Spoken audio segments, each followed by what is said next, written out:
Relax, the keyboard is off, the press box is closed, and the mic is just getting warmed up as the Guardian of the Blue Paint turned writer is about to enlighten us.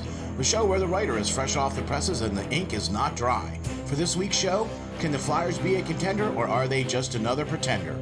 Welcome to the Hockey Writers Inc. Join Lance and Steel as we bring you all the latest on the Flyers.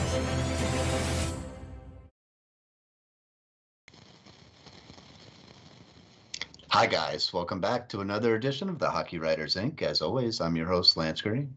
And I'm your co-host, SteelFlyers. And wow, man, I'll tell you what, we got a serious episode this week, I think. What do you think? I think so. I think everybody's going to enjoy it for as much as you can with the way the Flyers have been playing.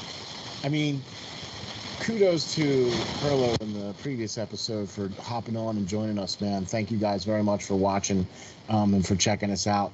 You can check out the Hockey Writers Inc. all the time on all your platforms out there, all your podcasting platforms, from Apple to Google to Spotify to iHeart to Amazon. We're out there, you name it. Just type in Hockey Writers Inc. and you will find us. On this week's episode, can the Flyers be a contender? Or are they just another pretender? And Lance, this coincides very specifically with your article that you just posted here a couple of days ago on the Flyers Nitty Gritty website. And the article that you posted is if the Flyers wish to contend sooner rather than later, they should draft from a position of familiarity. And the Guardian of the Blue Paint turned writer has hit the nail on the head once again with this article, indeed. And in the first section of this article here, and well, throughout most of this whole article, but in this article you speak about the past drafts, okay? With we're going to start off with Conor Mclennan and with Matthew Savoy. And why don't you get us into this here, man? What is the reasoning and why this article came to be and why we focused on this specific position of familiarity? Clue me in here, man. All right. Well, I mean, if the Flyers, it says it like in the title, if the Flyers wish to really get a kickstart, Chuck Fletcher is saying that he doesn't want to rebuild here. He wants to retool. And, I think the fans are smart enough to realize that that's not a real case here. But going in that theory, if they really want to kickstart this and try to reboot here and get some help in sooner rather than later, I think they really have to go with some players that they possibly have a chance to grasp that have some familiarity with some of the Flyers' top prospects that we are yet to see in the NHL level. So okay, now I understand. Now, okay, because it seemed, from what I originally thought about the premise of this article, was that the Flyers seemingly have drafted relatively well in the later rounds. Yes, 4th, 5th. I mean, even third, 3rd, 4th, 5th rounds, they've done relatively well as far as in the draft since Chuck Fletcher has been the general manager. That seems to be his sweet spot. Yeah, his only strength. Right. Okay, is that he's able to draft those guys in the later rounds that are pretty decent players. Mm-hmm. And you point out a couple of them right off the top. Okay, and I want to talk about these guys, and it's like, and the reason why, there's a couple things I want to talk about before I get to the main point, but I just want to talk about these kinds of things because exactly that, the Flyers have done really well drafting in the later rounds, and some of the players that they've gotten, and some of them that you've talked about are Conor Mclennan and Matthew Savoy, and talk to me about these two guys. So Conor Mclennan was the Flyers' 2026th round pick. All right, he's 19 years old now. He plays for the Winnipeg Ice. And with that, he's done pretty well this year. McClellan doesn't have a contract as of yet from the Flyers, but he's bound to get one probably after this season, as soon as their playoffs are done. The Winnipeg Ice are statistically this season the best team in the entire CHL. That means any division all over, Canadian junior hockey, they're the best team, and McClellan is a big part of that. This season. When I wrote this article, he had 43 goals, 37 assists for 80 points in just 62 games. That's a 1.29 point per game average. That he's pairing with a plus 42 average. That's really awesome. That's really awesome. So because we like that plus. Yes, plus in the players, plus area, plus players, for sure. And having that plus player means he's defensively responsible as well. So with that, there's a certain guy out there named Matthew Savoy, who is going to be available probably when the Flyers pick. Somewhere within the top 5, it's shaking down to be as they lose more and more games. So Matthew Savoy plays on the same line as McClellan right now. They've really developed great history, or chemistry rather. That they have just built upon all season long. And Savoy actually is coming from an organization that we here on the Hockey Writers Inc.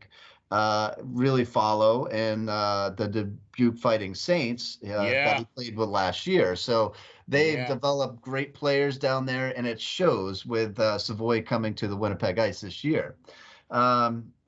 So Savoy projects even to be better than his brother, who scored the game-winning goal for the NCAA Frozen Four championship. Exactly. So that is just a great person to kind of grasp here. He's got great stick handling. He's got speed. He's got now great finishing there. So you like this guy. Now look, you touched on it, and that's why I wanted to get into this, because this is why I think this is so perfect, because Philadelphia has 6 games remaining, and I believe they are 1 game out of the top of getting one of the top 3 lottery picks. Okay? Yeah. So if they lose one more game, which out of the 6 games remaining, I don't think that's going to be a problem. Right? For the Flyers, if they lose one more game, right? You know what I'm saying? That puts them solidly in the bottom 3, giving them a lottery pick. Right. A shot, at least a shot at the number 1 draft pick. Okay? And so let me ask you this question then. Right now, we've seen his brother, and now we've also seen Matthew Savoy play with McClennan, right? And and we both agree that he's even better than his brother, right? Because right now, we've seen where he's come from, playing down there at Dubuque, right, with them guys, and we've seen how that organization develops players. I mean, Holiday, Cruz, all those guys. But my thing of it is this: do you think he is a better pick than, say, the current guy, Shane Knight? Who, I mean, do you really? Shane Wright is still going to be probably first overall. But okay, so this is what I'm going to propose to you then. Okay. This is what I'm proposing to you then. If the Flyers have an opportunity to get him, do you think they take him, or do you think they take Savoy? No, I think if they had the opportunity with the first overall pick, I think they pick Shane Wright, just because he projects to be that number 1 guy, and he has for the past couple of years for this draft class. He is that generational type player that I wouldn't call him a generational talent. He's not. I said he's a generational type. Type he could be one of those types of players that could be a generational talent if he gets some good coaching, if he continues on, and you know what I'm saying? I He don't has know. that Yeah, potential. I don't see him as a Ovechkin. I don't see him as a Crosby. I don't see him as a No? McDavid. Okay. I see him as a solid player, a top 6 player. That's going to need Like a some more. Landeskog or maybe, you know, like somebody like that. I mean, Maybe, yeah, not at a to knock ceiling. Landeskog at all by any Right. stretch, but I mean, you're talking like when I say generational player, that's what you're talking about. Crosby, Ovechkin, you know, those types of guys. Wayne You know what I'm saying? Gretzky, Eric Lindros, yeah, Right. those Okay, type right. once every 10 years. Right. Okay, exactly. I So don't you see him think as he's that. that type of player. No, I don't think he's all that. He was projected to be at one time, but really is kind of leveled out. And you know, some of the other players, even in this draft, I might look to before him. But as far as a person that is going to help you the most day one after being drafted, probably Shane Wright's there. But I don't think he'll be the best out of this draft. By Okay. far, I think there's some that's other. why that's I think that's what I there's want some to get other to. Yeah. better players. Now, Savoy, this is why I'm saying at the time I wrote this article, the Flyers were projected maybe top 5, maybe Yeah. fifth. Okay, but they have lost some more games since I wrote this article. But that's only been like, you know, 3 days ago. a couple days, yeah. So, but Savoy, not even. right? Savoy, you know, this season he has 35 goals, he has 55 assists for 90 points. He has a 38 point per game pace. He's a plus 54. Yeah, you know, I love it. Right, together, both him and McClellan have combined this season for 170 points. All right, isn't it like 32% of the team's goals is those two guys? It's pretty much, you know, their show and whoever plays with them. Yeah, right. You know, and that, you know, that, and Connor Geeky's right up there as well. Yeah, no, I've heard you know, he's a big center, but he doesn't have the point production that these two guys have had. So, you know, if somehow the Flyers fall a little bit or start winning a couple games, these last couple games, and go maybe in that 5 range, this is a person I would say. You know, it really depends where, you know, the stones fall at the end of these last couple games, you know, and where this lottery is going to project us. You know, is it going to be 1 or 2? Is it going to be 5 or 6? We don't really know. But this is a person that could step up next season and in my mind play for the Flyers next season. I think he's that talented. Even if you got him a 5, I think he could be a person that could step in next season and help this team. Well, I mean, you know, look, we're going to get a couple other players here too here in a minute, and some other things too. But let's face facts. Philadelphia is going to have to shed some weight and some contracts because they need money to do some things because they need backup goaltending. Mm-hmm. They need some depth at center. They need some defense. I mean, boy, do they need defense. Like, that goes without saying. Yeah. It's like we keep saying the same things over and over every year. Hey, we need goaltending. Hey, we need depth. Hey, we need defense. We've been saying that now for the last, what? How long has Chuck been here? 5 years? 6? Anyway. All right, so one of the other couple players that Philadelphia was able to draft really well that you touch on in this article is Elliott the Destroyer Deone.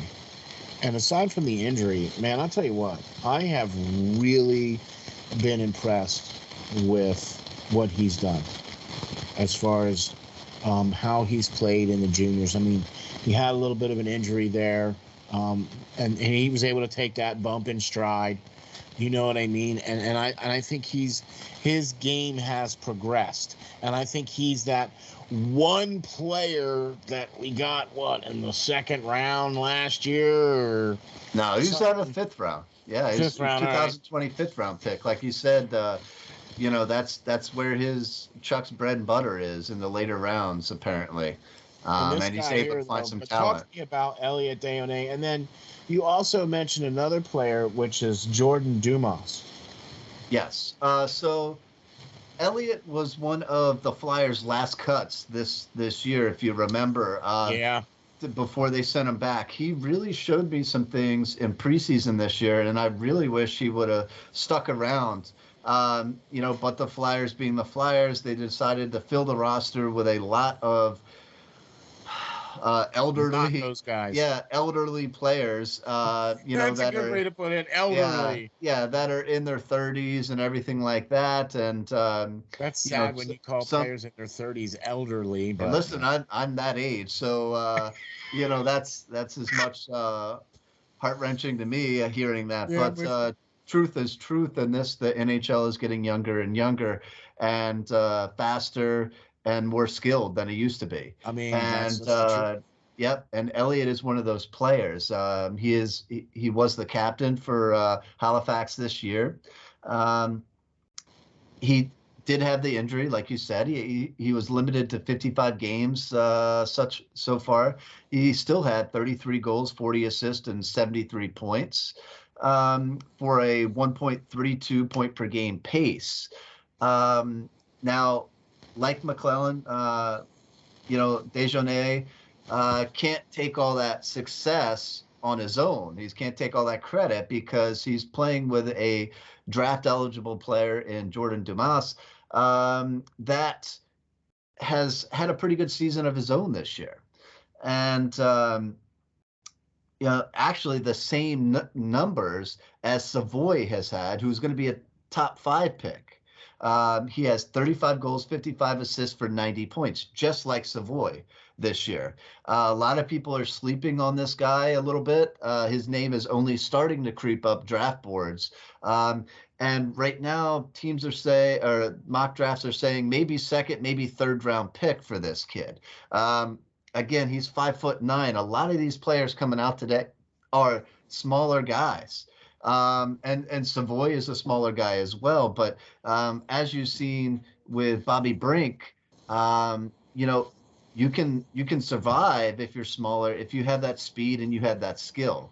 And Brink has, since turning pro, not only did he win the point race for the NCAA this year in a much more physical league than the NHL, in my mind, he was able to come in already and really pair up with Farabee and, just go. He's skating really well and creating a lot of chances. And even for a diminutive type player, these players are going to start to break in. And collectively, Desjardins and Dumas have a combined 163 points this year.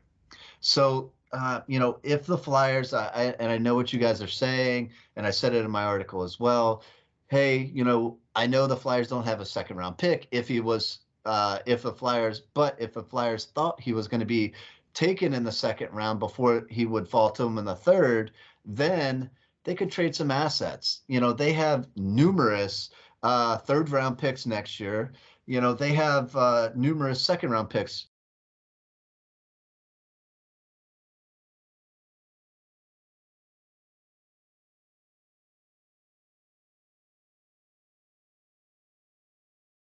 I believe next year as well. So, they could move up here and they could get some players if they wanted to, and if they found to still be that talent there in the second round this year, somebody fall that they really like, they have the pieces that they can move up to get them. And I believe the way this season has gone and the past season before it has gone, it might not be a bad idea to get some first and second round talent that somebody is evaluating at a high level. If it drops it somewhere in the second round, to step up and get somebody that's going to be ready sooner rather than later, instead of waiting for a guy that's going to be 3, 4, 5 years down the road, picking in the 3rd, 4th, 5th round, like Chuck likes to do. So yeah. Okay, so now. I mean, look, it seems that the Flyers have had some success, obviously, drafting in the later rounds. We've documented that, and we've gotten to see some of those players that have been successful in those later rounds that are now, playing and contributing to the team and potentially being able to go to the next level, maybe next year, right? You know what I'm saying? Right. Okay, so here's why I'm really glad we're going to talk about this, but what is the deal with the Flyers in the first round? I mean, Philadelphia is going to have another golden opportunity that only happens once in a, that shouldn't be happening, but has happened to Philadelphia, more recently than it should. But they have a golden opportunity right now to have a top 3 draft pick fall into their lap. And I have absolutely no confidence in this current administration that is clearly not going anywhere anytime soon. And we're going to get into that in a minute too. So what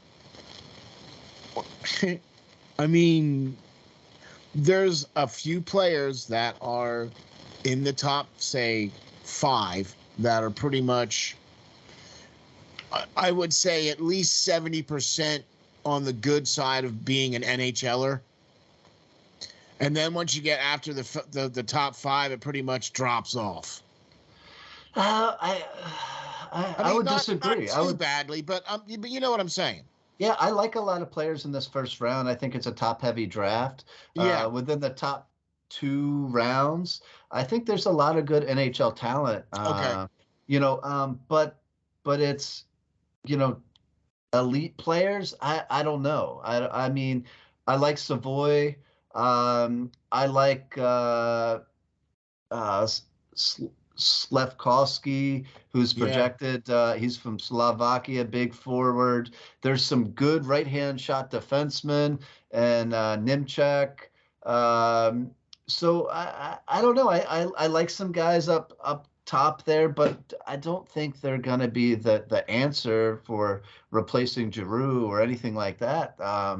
It's just like the Flyers' luck here. Every year, the Flyers do so horribly like this. We get JVR, and we missed out on Patrick Kane, and then we, get the number 2 overall pick, and we got Nolan Patrick, and that didn't work out. And this year, there's no, like you said, generational talent, I don't believe, that's going to be an immediate, 40, 50 goal scorer, no Connor McDavid's in this draft. I don't see that out of Shane Wright. So there's some good players, but it's not going to be the person, like we always say, hanging on the banner outside there. They just might be because they're drafted high and you want to promote That's all them. they got. But, I don't think it's, that generational talent in this draft. There's some good NHL players. There's some potential 20, 30 goal scorers, maybe, in a couple of years' time, but there's nobody that's going to outright change the face of the franchise in next year or the next year after that. Let me ask you a question, Lance. Would you much rather have a team that has a generational talent that they draft and mold and coach and get to that point, or would you much rather trade for one? I'm not talking about trading for one or, right. I'm talking about building the team, like either through trading and through free agency and things of that nature, like a lot of teams are doing. Mm-hmm. Do you know what I mean? Like, look, it's few and far between, and it's very rare that you get a team like, say, Los Angeles that completely builds out from the draft. They keep all their people in-house and things of that nature. I think that's a brilliant idea. Okay. And then you sporadically add those key free agent veterans to come in to be the lead, help be leadership and help be, right the ship and whatever the case is. You know what I'm saying? Right. I'm not a general manager. That's not my thing. You know what I'm saying? I'm just going by what I see, I think it's going to be a healthy mix of both. You got to draft well. Yeah. You got to be able to find that generational talent or that face of the franchise, because teams just don't let those players go all the time. They're going to reward them and they're going to pay them very well. It's very rare that you see a guy with a talent of, Patrick Laine, his attitude problem, whatever the case may be. He's there some nights, he's not there some nights, but it's very rare that somebody of his talent would get traded. Not saying it doesn't happen, because everybody knows, Wayne Gretzky got traded. Hey, look, Line got traded, so what? Line got traded, Lindros got traded, but all those type players, some get traded, but it's few and far between. So you got to be able to draft that guy when you get the opportunity, but then you got to be able to build around him too. And some teams have made that successful. And Pittsburgh, they drafted Fleury, they drafted Crosby, they drafted Malkin, but then they added pieces around them every year of guys that, came in that are solid veterans and were able to help them win the championships that they won. Same thing with the Blackhawks. They kept a lot of their guys that they drafted, rewarded them, but then they got the support around them. And I think, like we were talking before off air, the Flyers didn't really do that. They didn't really help their stars. They didn't really help Giroux when they had cup years or a team that had multiple 20-goal scorers on there, and they just needed that little push to get them over that edge. At what trade deadline in recent memory? Now, Bob Clark and all those guys went out and spent all kinds of money and gave up all kinds of picks for, Adam Oates and Vinny LeCave, all these players at the deadlines, and to bring them in as free agents and, big name guys, but they were well past their prime. The Flyers in recent memory, in the Giroux era, really haven't done that. Like, if you can think back, what big name players at the deadline did they really bring in to help the Flyers get over that edge? You can look at the year they went to the Cup Finals. They had a great team, but who was their goaltender? Michael Lawton. Right. And was it Brian Boucher? Was he the backup? And he was hurt. Right. So at what point, the Flyers had such a good team. They had multiple 20-goal scorers. They had 5 players. They had 3 lines of solid scoring. They had a decent, great defense. They had a pretty decent defensive core at that time, probably the best in most recent memory. But couldn't they have went out and got a goaltender, maybe the best goaltender on the market, if when they had the chance? But they didn't. And and it just goes on to say, like, with Giroux now moving to Florida, maybe we can talk about that. Now he, what would you say? He was over a point per game player now in Florida since he's been down there. And he's come out and said, what was this recent quote, Steel? Yeah, he said that it's really nice playing on a team now that is concerned about winning. And puts winning first, yeah? That Claude Giroux said that about Florida Panthers. And look, I have watched a lot of Florida games this year, even before Giroux was on the team, okay, because Huberdeau is one of my favorite players, okay, and Very underrated. What's that? Very underrated until this season. Yeah, he's finally starting to get some of his due, you know what I mean? But anybody that can do a no-look spinorama pass for a goal, for the primary assist, not once, not twice, but 3 times. Okay, you're my favorite player. Okay, so he is one of my favorite players, and I've been watching Florida because I wanted to pay attention to them this year, because I thought, man, if Bob could just play like 80% of his Vezina self, Florida could be dangerous. Mm-hmm. And look at what's going on. Florida is more than dangerous. I mean, I think they're one of the best teams in the league, and they have been in our top 5 power rankings on Off the Wall Hockey Show almost all year. Have been in the top 3. Florida has, right? I mean, to me, as far as I'm concerned, it's Florida and Colorado going to the Cup. Okay. Yeah, Tampa is always surprising in the playoffs, but I think their run is slowly coming to an end. They still have great goaltending. They still have Hedman. They still have some top line scoring, but but I mean, they're you can't pay everybody, and that's what's beginning to happen there. So, I think they'll go maybe to the Eastern Conference Finals, but I don't really see them get past Florida. You know what? I think in the East it's going to probably be down between Carolina. Yeah. I think Carolina and Florida in the East, and I think it's going to come down to I'm probably leaning more Calgary and Colorado in the West. Okay. Right. But here's the thing, though, right? Look, we all got to watch Claude Giroux for the last 15 years. We got to watch the Flyers draft him and then him become the captain of this team and then take this team to wherever they were ever going to go. But you said it earlier. They never brought in that, the Robin. Like they always just had two Batmans.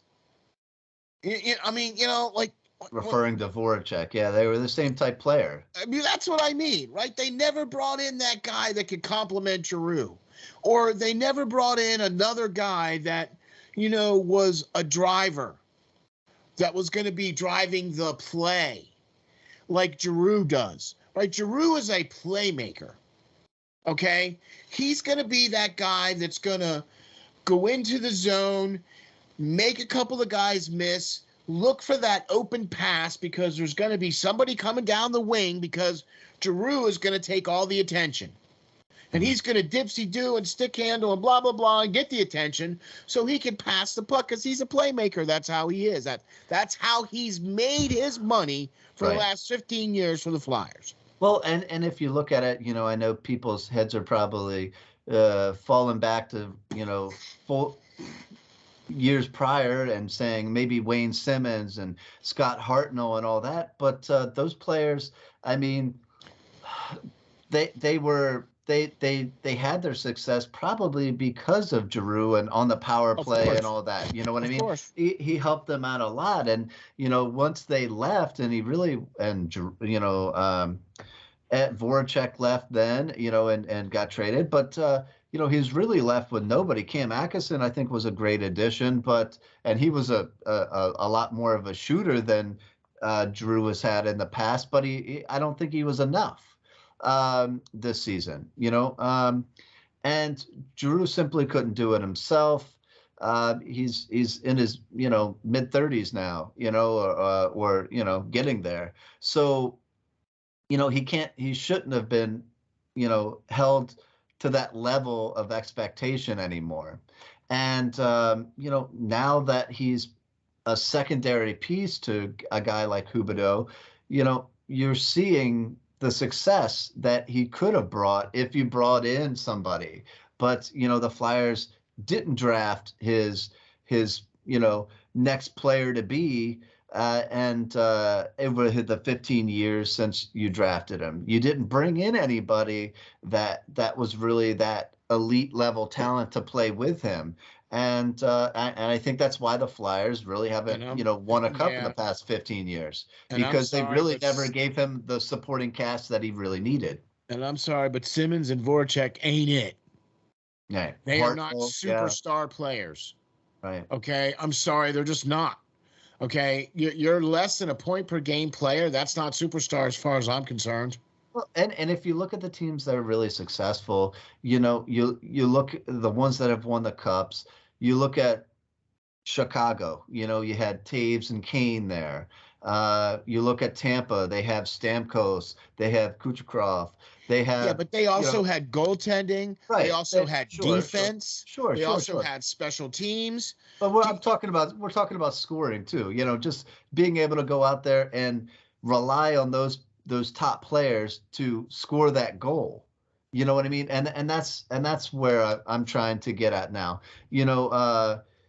you could run through the list of teams that, you had at least two superstars on a team. You had Malkin, and then you had Crosby. You have Connor McDavid, and you have Draisaitl.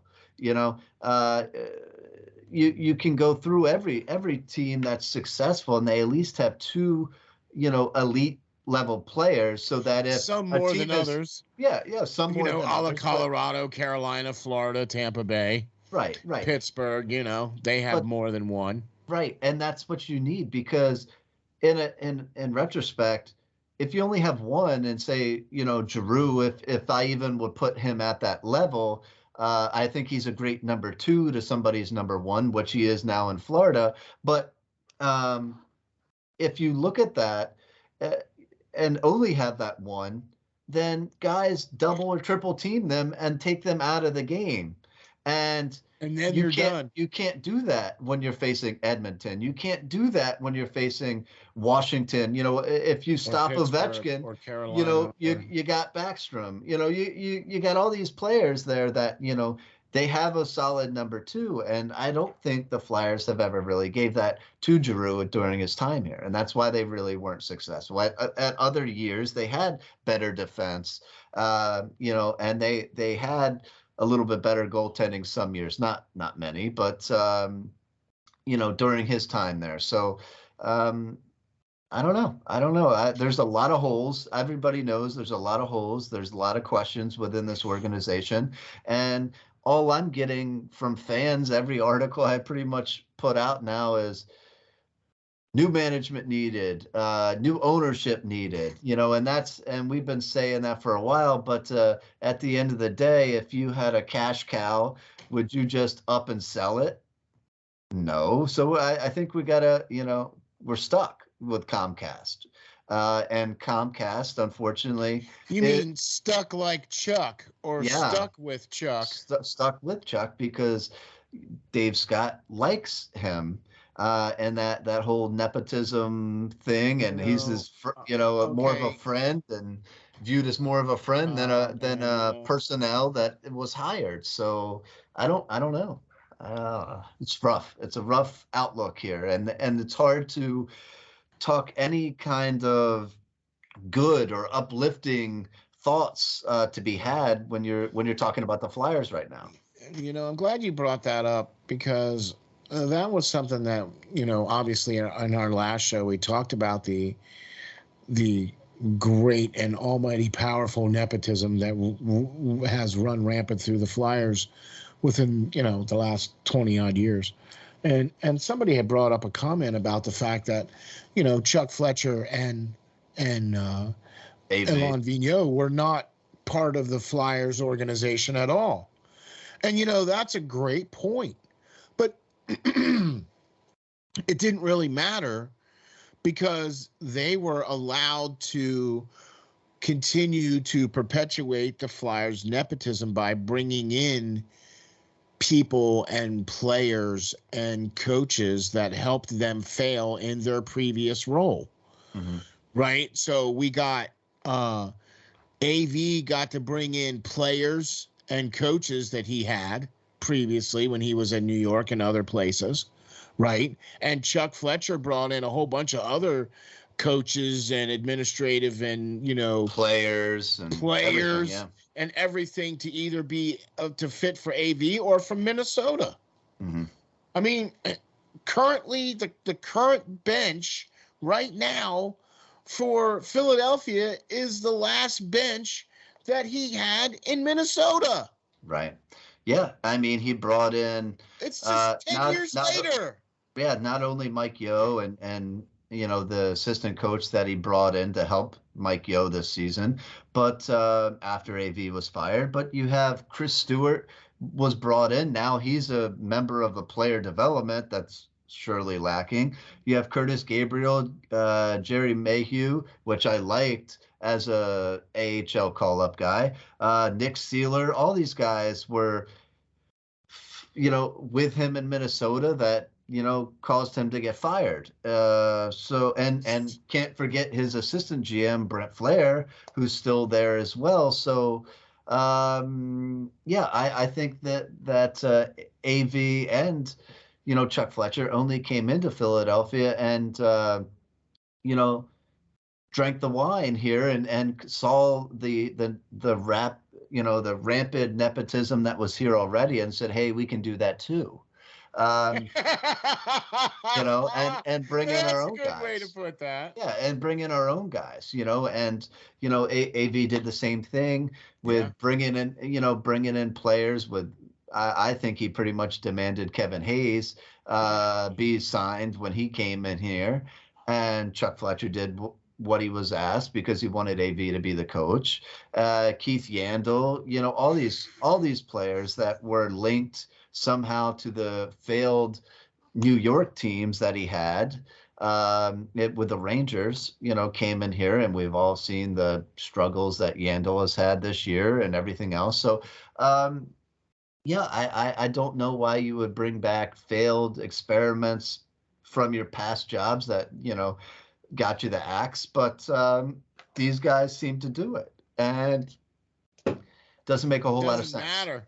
Yeah, doesn't seem to matter. Okay, I just wanted to address that because I wanted to make sure that we covered that part of it as well. Look, we understand and we know that AV and Chuck Fletcher and all those guys were not originally part of the Flyers organization, but they were allowed to continue their own brand of nepotism, and the ownership allowed that to continue on.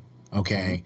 And I think it was completely shown when the whole Ian LaPerriere and Scott Gordon situation between them and the AHL, that in and of itself was just ugly all the way through. You know what I mean? And quite honestly, I don't think Ian LaPerriere should even be coaching a team at all, period. If you want to, put him in the front office as, I mean, I'm not trying to look. Was Ian LaPerriere a great player for the Flyers? You bet. Was he one of the most? One season. Okay, but he in one season became a fan favorite because took a puck to the face and still played the game. Came back and played. I mean, he was that lunch pail guy. He was definitely a Philadelphia Flyer. You know what I mean? And everything like that. But look, coaching just ain't your thing, man. You know what I'm saying? Playing hockey was your thing, but coaching ain't. And that's kind of what this whole thing rolls around this. There's no way that we're going to be able to see a change in the coming season. And that just means that everything that we've talked about and everything that we've addressed and all the things that we've pointed out is going to continue on. Because as far as Dave Scott is concerned, Chuck Fletcher's doing a phenomenal job. And if it wouldn't have been for all the injuries, this team we're 1 or 2 steps away, is what I keep hearing from ownership. You know what I mean? Yeah. And I just have a question then. Okay, if Chuck isn't going anywhere, right? Then what is Danny Briere doing here? What is he doing? Well, that's nepotism at its finest too, because they've been grooming him. I've written articles on it in the past.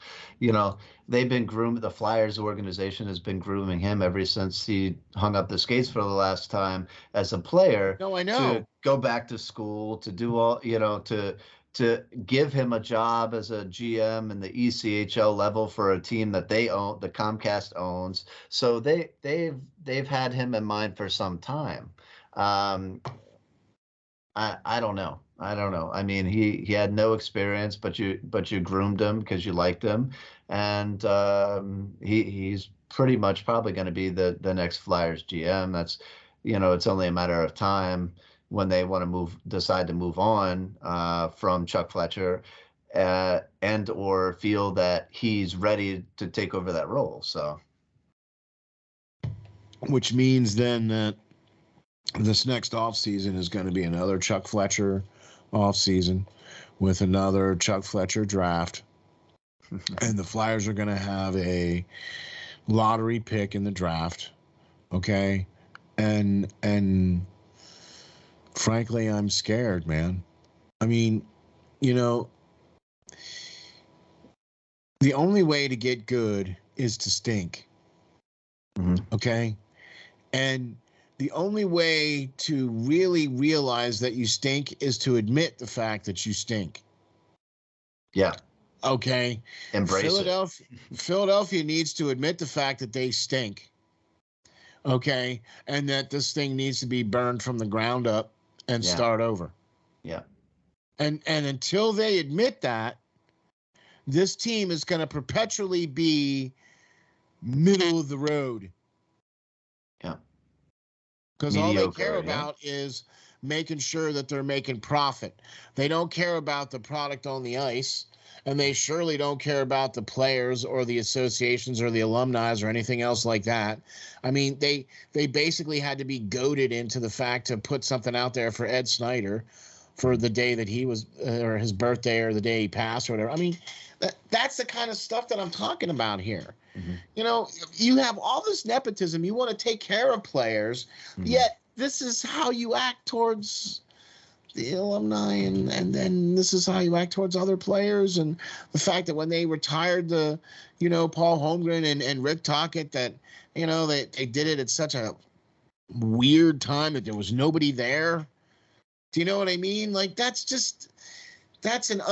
man, if Ed Snyder was here, that would just not fly. You know, I mean, Ed Snyder might have been a little bit blinded to some things, but at least he cared about winning. Well, he cared about the community as well. Yeah, and he more so. Flyers Fight for Wives, Lives Carnival, and everything like that was booming. Millions of dollars. Buku bucks. But a couple of things to what you just said. The Flyers must embrace it. Losing, if they're going to be horrible, let's be horrible for a couple of seasons, because there's one guy in particular in Conor Bednard that's pretty good, and Adam Fantilli is too. Next year's draft after this one. So if 23 and 24 drafts are very, very good drafts. So if we're going to suck, let's embrace it. But at the same time, you can't be like the Buffalo Sabres and continually get these top picks year in and year out and not do anything with them. You need to clear everything.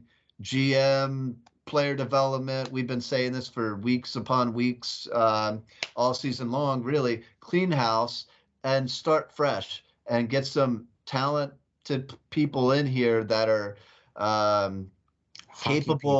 capable of doing their job and elite at what they do, and pay for that. Stop with the nepotism and just giving a guy a job because he took a puck to the face for your team 10 years ago.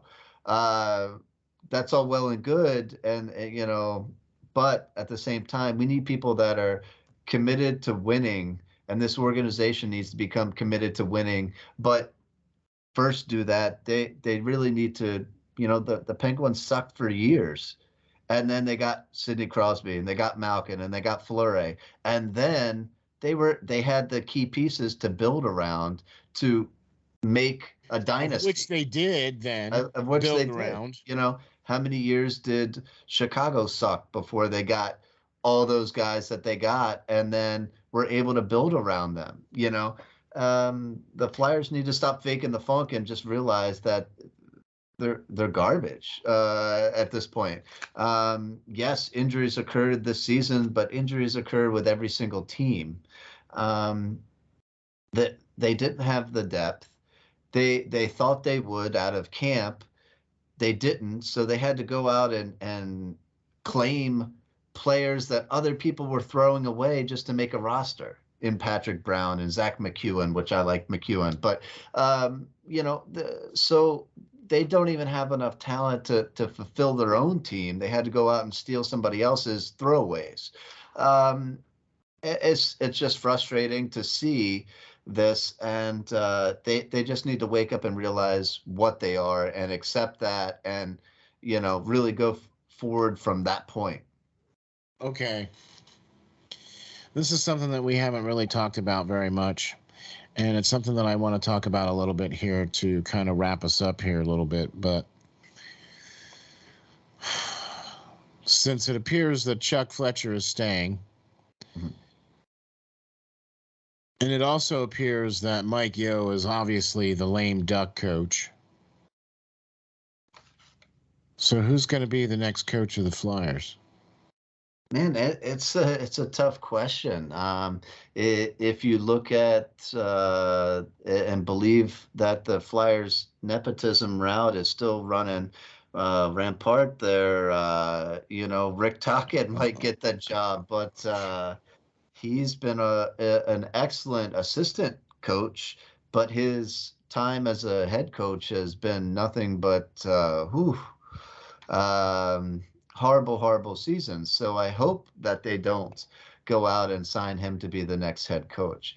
Tortorella's out there, but I mean, in this society nowadays with kids growing up winning participation trophies and all this stuff, I don't know if the team could handle a coach like that, where he's going to come in and tell you that you suck if you sucked, and expect you to do better, and he's going to cuss you out and try to motivate you that way. And that kind of coach is really sadly dying, where it gets some players going. A lot of today's youth isn't used to a coach like that. After they lost a key loss, they all go out for ice cream and stuff afterwards nowadays. The kids aren't built like when you and I used to play and had coaches hollering, screaming, and almost having coronaries. There was on no the ice field, cream if you lost. Right. So you know what I mean? Like, you didn't get no ice cream if you lost. Right. Yeah. There's no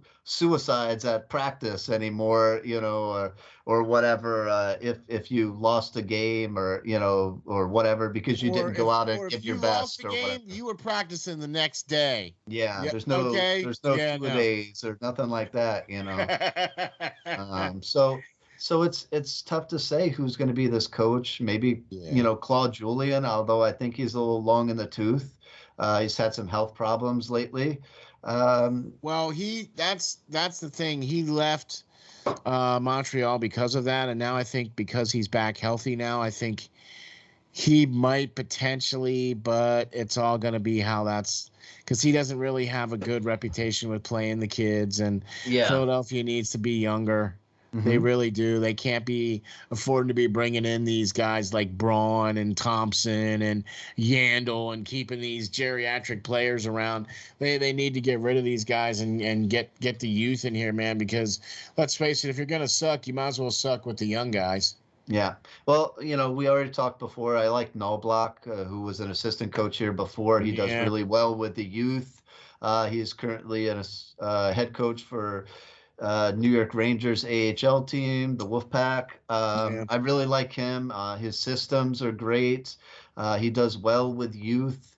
I mean, he coached a slew of NHL players now in junior levels for the Erie Otters, including Connor McDavid and others.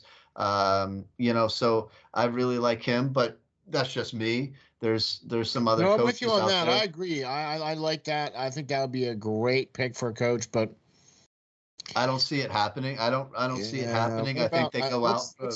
I think his name is Maurice, Paul Maurice. I don't really like Paul Maurice too much. Who was it? Tippett's out there. I don't really like Tippett too much.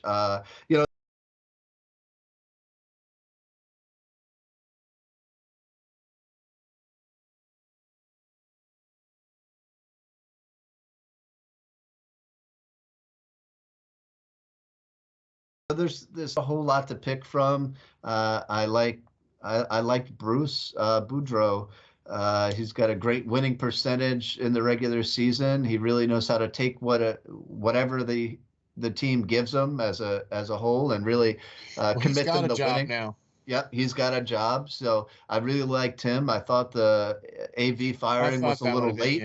Was a little late, and they should have fired him a week or two prior and get Bruce, because you look at where Vancouver was, they were with us. They were horrible, tanking the season, and now look at them now.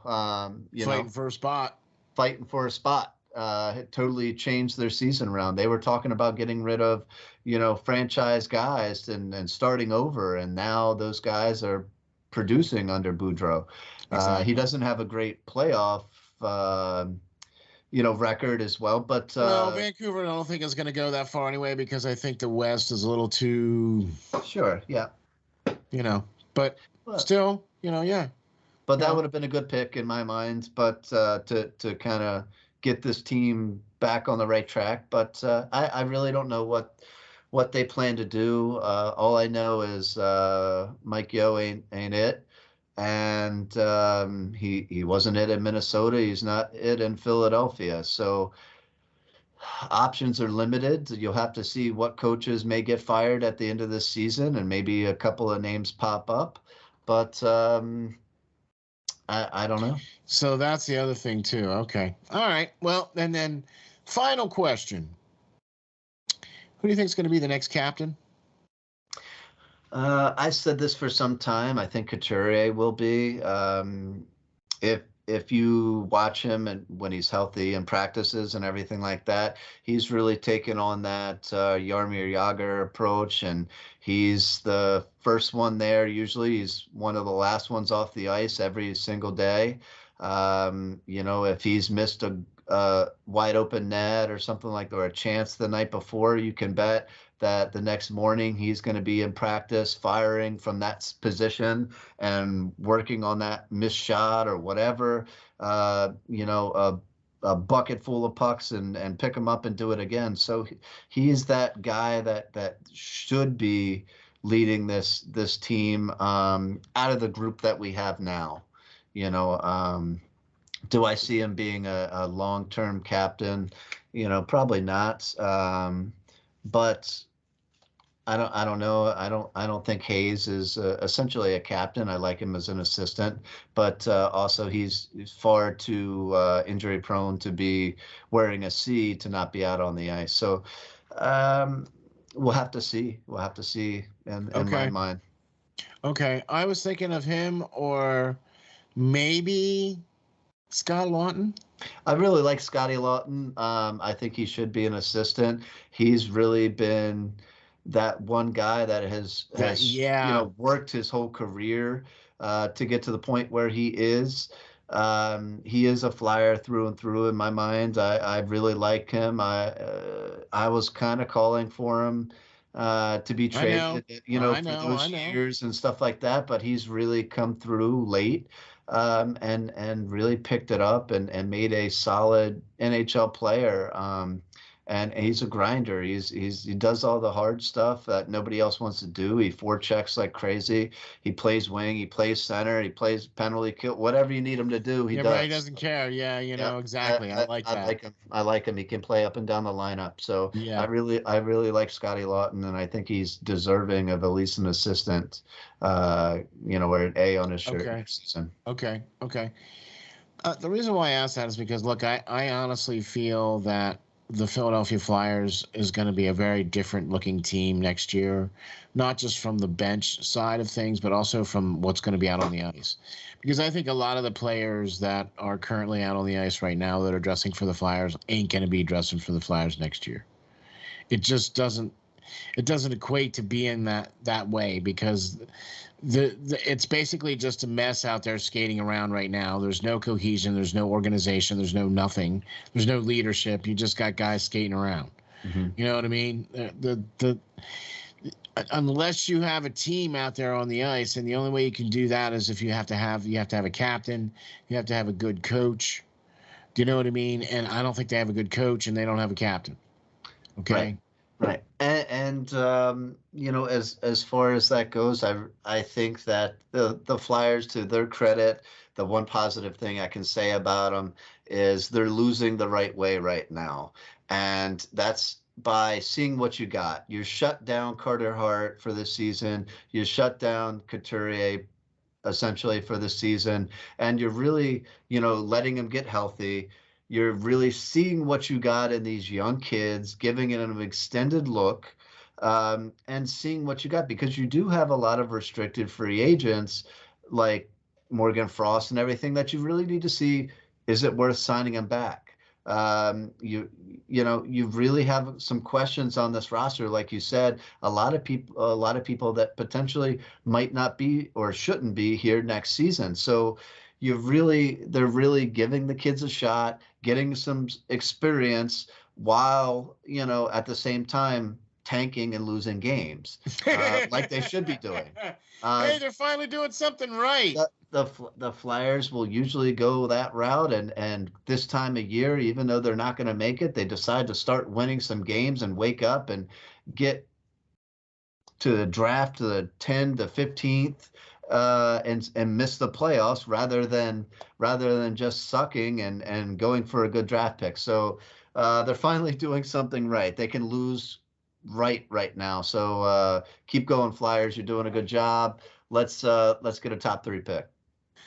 I'm with you on that for sure. You know what I mean? If you're going to do it, why not go all out and do it right, and get that top 3 pick? But at the same time, you're seeing what Cam York can do. You're seeing what Zumala can offer you. Yeah. You're seeing what these guys Cates. You're giving Noah Cates a look. You're giving Bobby Brink a look. You're giving Attard a look.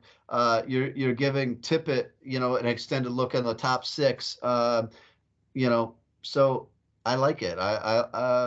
I'm interested. I'm more interested to see them lose games right now than watching the first 50 games of the season this year, because at least I can watch and see what might be coming and what's developing. Yeah, you can, and then we can also see if there's any progression, because there's some players I think that stepped up this year, and I think there's some players that didn't step up, and some players that obviously regressed. And I would just like to see the team try to lose as many of the players that have become hindrances and have become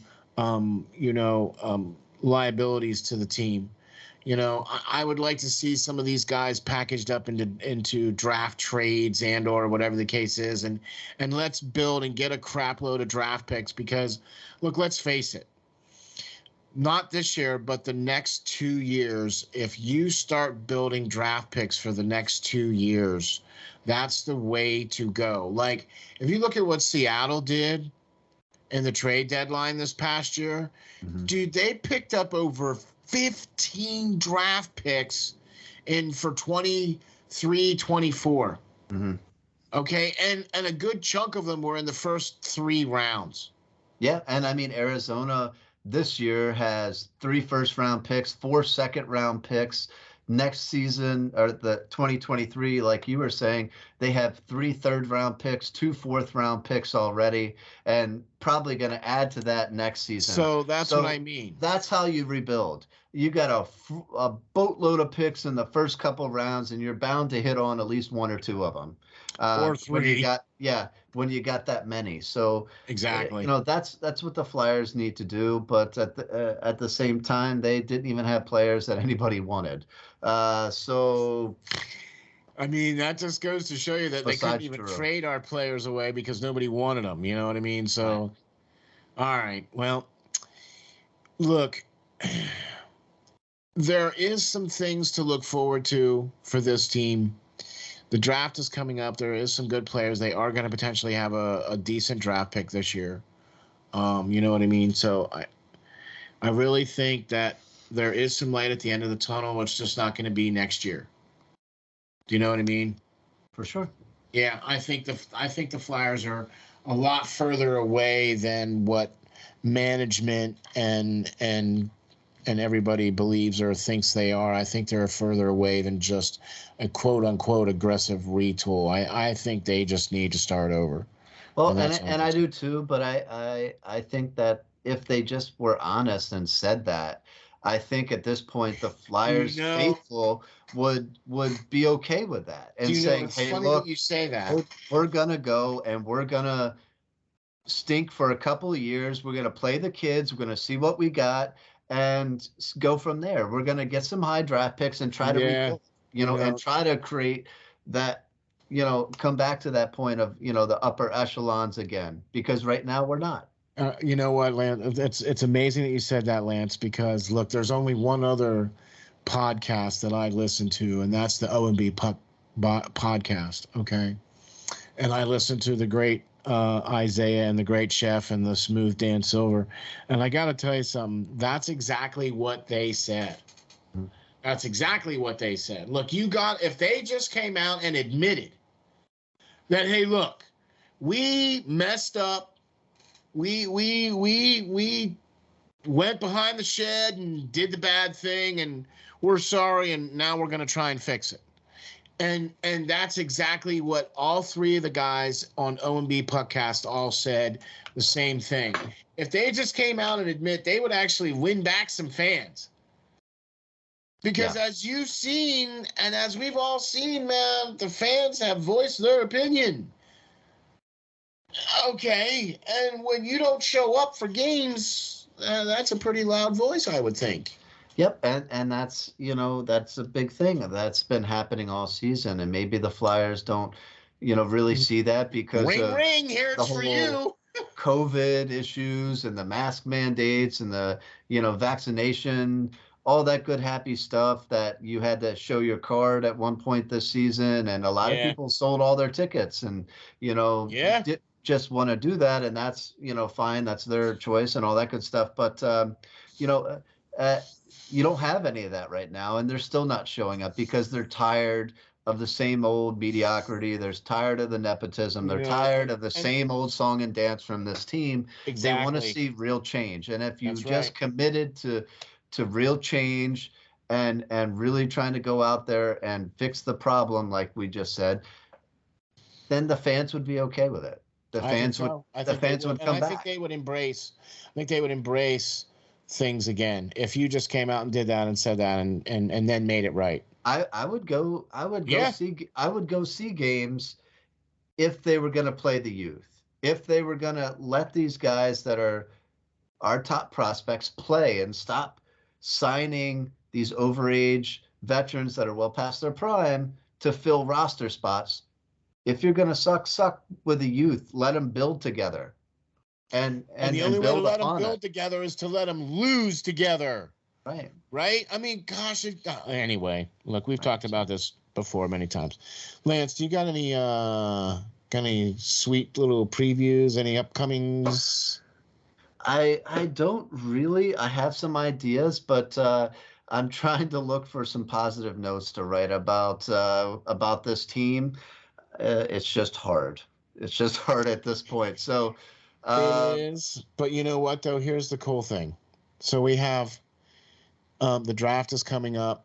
We got to see some of the Flyers drafted talent play very well in the Frozen Four.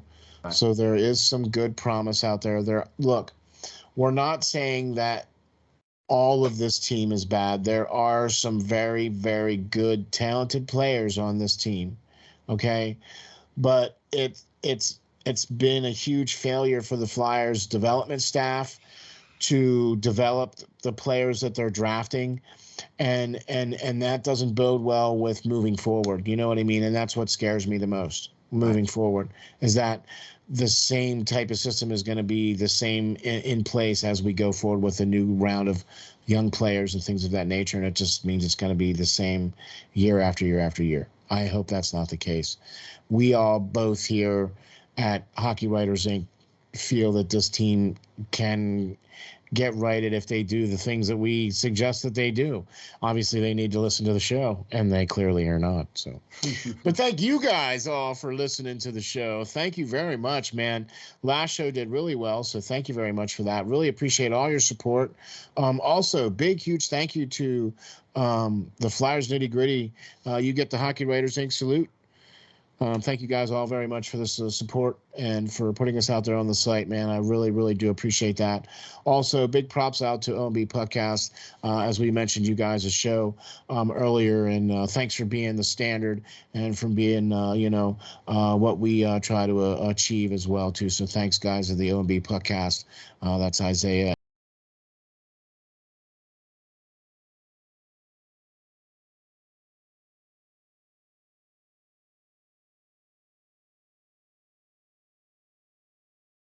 And Chef and the great Dan Silver. So thank you guys very much for that. Lance, tell the folks where we can find you, where we can get you, and where we can get all your stuff. Sure. As always, all my articles are on Flyers Nitty Gritty, SteelFlyers.com. You can find me on Twitter at LNGBASSIST. The number's 39. I post all my articles in the Flyers Facebook groups that are out there. You can find me on Bleacher Report and all the great platforms that were said at the beginning of the show. If you just wanted to listen to us and not look at our ugly mugs, so. Well, hey, man, speak for yourself. No, I'm just kidding. It's all good because, man, I get it. Trust me, I get it. Y'all really don't want to see me. You know what I mean? It's all good, right? We know that you're here to see Batman. I get it, right? Lance is the main man, pots and pans, so we're all here. And I get it. It's all good, though. But you can find me and all the great talent from the SteelFlyers All Sports Network, thanks to the great Perlo Wisdom, the great Off the Wall Hockey from John from Off the Wall Hockey, the Peyton on the radio, and Joe from the JB and Steel Show, and also from the Sports Fanatic News. Thank you all you guys for all your hard work, and especially you too, Lance. Thank you for all the great stuff we do here for the Hockey Writers Inc. You can find me out on Twitter at SteelFlyers52, and you can find all of us at SteelFlyers.com. Thank you all very much for checking us out. We'll catch you all on the next show. The Hockey Writers Inc. Catch you all the next time. Thanks, guys.